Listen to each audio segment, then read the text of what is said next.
Hey everybody, welcome back to my carving shed here in Virginia. My name is Hunter.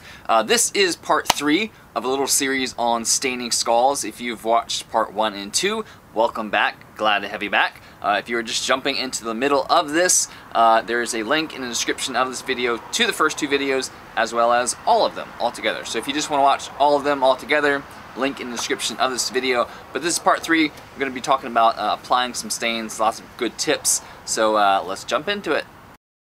Alright, in lesson number 3, we are going to be talking about how to actually apply the stain. And most of what I'm going to be discussing in this lesson relates to skull carving. So a lot of the stains that you are going to be applying will be the surface stains, which means you're going to need some brushes.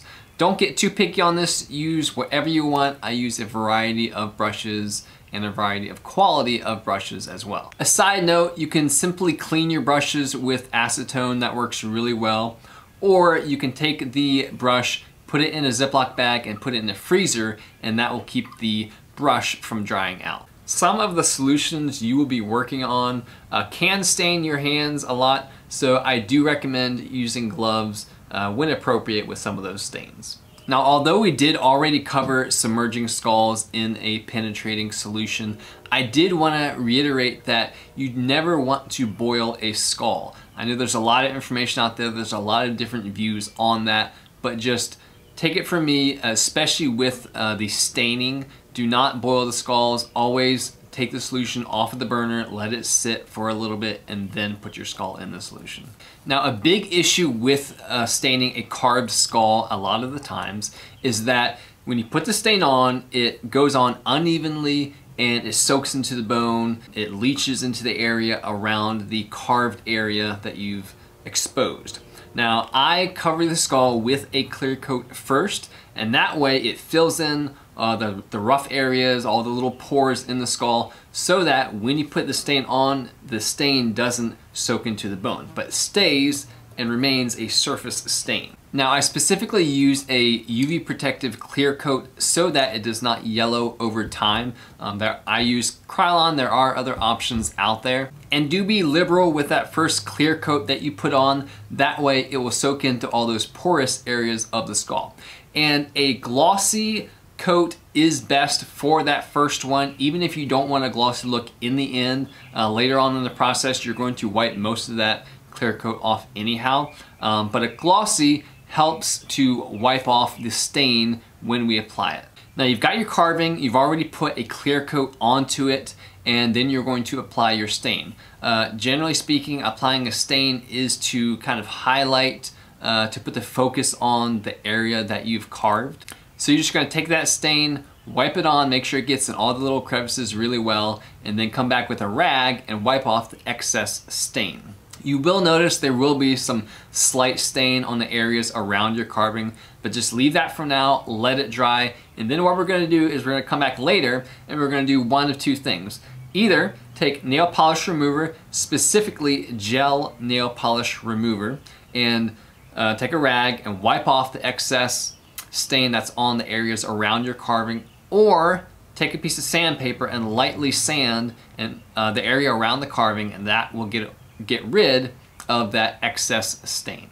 Now, what I will do a lot of times with a carved skull is, in addition to staining the area that I've carved, I will take that stain and stain the rest of the skull and then wipe off the excess stain. And what that does is it creates either like a old look to the skull, like the carving has been a part of the skull for a while, or it creates more of a washed out look, just depending again on the kind of the vibe, the look that you're going for.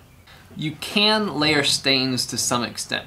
What I will do a lot of the times is I put on my clear coat, I will add a dark stain to my carving to highlight the carving itself. I will then put another clear coat on so that when I come back with the second stain, it doesn't mix with the first stain that I put on. So I put a second clear coat on after the first layer of stain, and then I will put a stain on the entire skull, a surface stain, to kind of pull everything together and give it a look depending on, again, what I'm going for. Now, I did want to touch on all natural colors that you're going to make yourself, such as a berry, a blueberry, blackberry. Colors will fade over time, so especially natural colors. So what I do is I use a fixative to help maintain the color of those stains. And to do that, you just take some warm water, you mix in the appropriate amount of fixative into the water. You're going to soak the skull in that water for a period of time. It's usually like 20 minutes or so. Just follow the directions for whatever fixative you get, and then let the skull dry before you move on to the next step of sealing the skull. Now, another kind of preventive measure to keep a surface stain from seeping into the bone is to lightly sand the skull beforehand. So after you've done all your preparations and you have a clean skull, this works especially better with larger skulls like a cow skull, where you have a larger surface area to work with.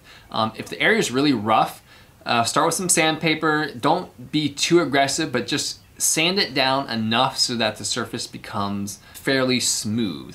That will help the clear coat go on and fill in the porous areas, and it just creates less of a surface, less rough areas for that stain to get stuck in.